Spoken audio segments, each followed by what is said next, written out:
Hello there, calculus folks. In this hopefully reasonably short video, we're going to try and go over the squeeze theorem and how it helps us with evaluating this trig limit, which is actually called the fundamental trig limit.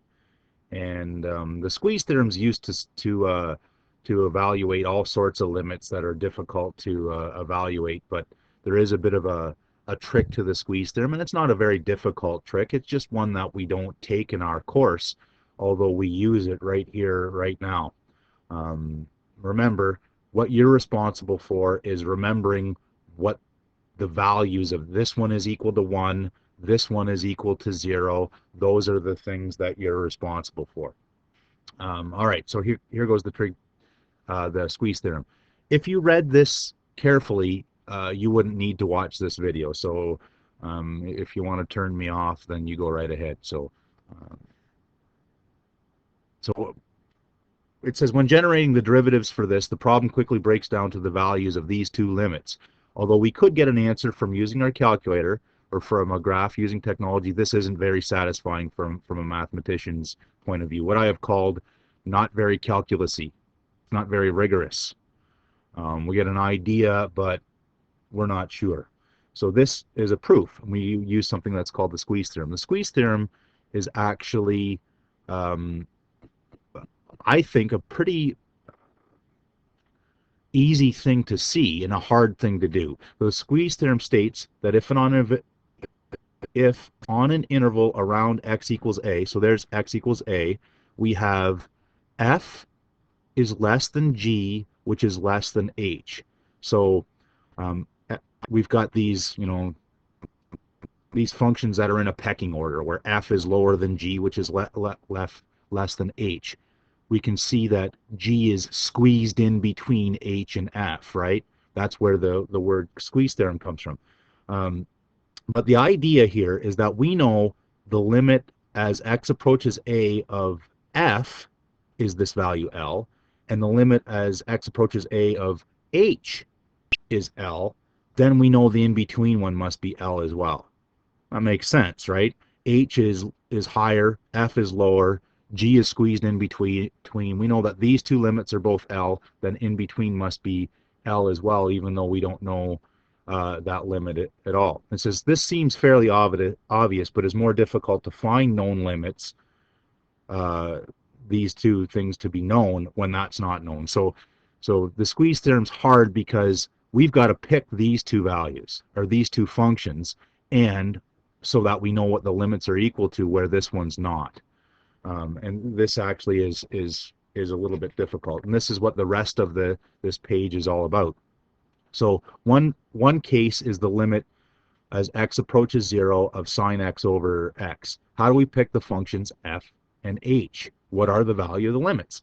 So we know that this is kind of going to be our g, but we need to find a function that's lower and a function that's higher where we do know the limits. Okay, so here's what we're going to do. We're going to use a little bit of a geometric approach. Okay, so this is there's some geometry here. Consider the unit circle at left with theta in radians. So this is in radians. In the diagram, it is clear that B dash, so this line segment, right, the quickest path between 2 points is a straight line, and that's that straight line, is less than the arc, and it's less than, going out to this point C and then back, right? Hopefully we understand that. This is the lowest, the arc is next, and then going out to C and back is the longest. But since we have a unit circle, BP and BP dash is equal to sine theta, right? Since this is a unit circle, this is 1, then this is the opposite side over the hypotenuse. This is the sine of theta, right? So BP is the sine of theta. So then this part is 2 sine theta. If this is sine theta and this is sine theta, there's 2 sine thetas altogether. Also note that BC is the tan of theta. And here's a little explanation as at left. So tan theta is BC over OB. BC over OB. Notice that in this case, OC is the hypotenuse. Since OB is perpendicular to BC, OB and BC are perpendicular. BC is a tangent, and so that's 90 degrees right there. And the radius of the circle, tan theta is equal to BC. OB is 1, remember. So then tan of theta is opposite over adjacent. The adjacent side is 1, right? So BC is equal to tan theta. Got it? Nice. Okay, so then BC plus B dash C, this value here is 2 tan theta, right?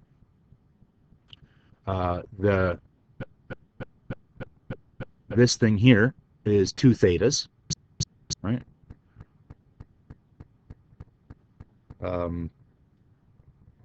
And so we have, by dividing by 2, we get this.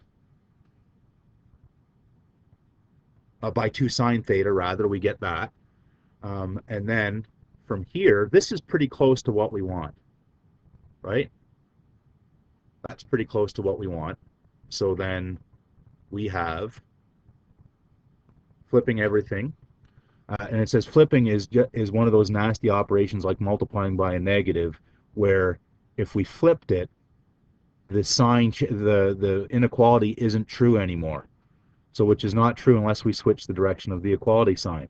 So when we flip something, take inverses, we need to change the direction of the sign. So when we flip this sign, or flip these things, we have to flip the signs, okay? And when we flip the signs, we're going to write them the other way. And since we know, so this is kind of like our, suddenly now this is like our F, this is like our H, because we know when X gets close to 0, this is getting close to 1, there's no problem. And when X gets close to 0, this H at X is getting close to 1, and there's no problem. So therefore, we must have the middle thing as getting close to 1 as well. Okay? I'm sorry, is there, folks, just a little pause for the cause. One thing that wasn't very clear on the sheet, the explanation is where this 2 theta came from in the middle, and perhaps I should have mentioned that. It comes straight from the definition of what an angle is in radians. Remember, this angle theta in radians is the arc length, so it would be this arc length over the radius, right? That's what the definition of an angle in radians is. So in this case, this B naught is equal to 2 theta, right? So B dash, or whatever you want to call it, is 2 theta. And that's straight from the definition of what an angle in radians is. Okay, so now using the squeeze theorem, that's true. But what about the other one?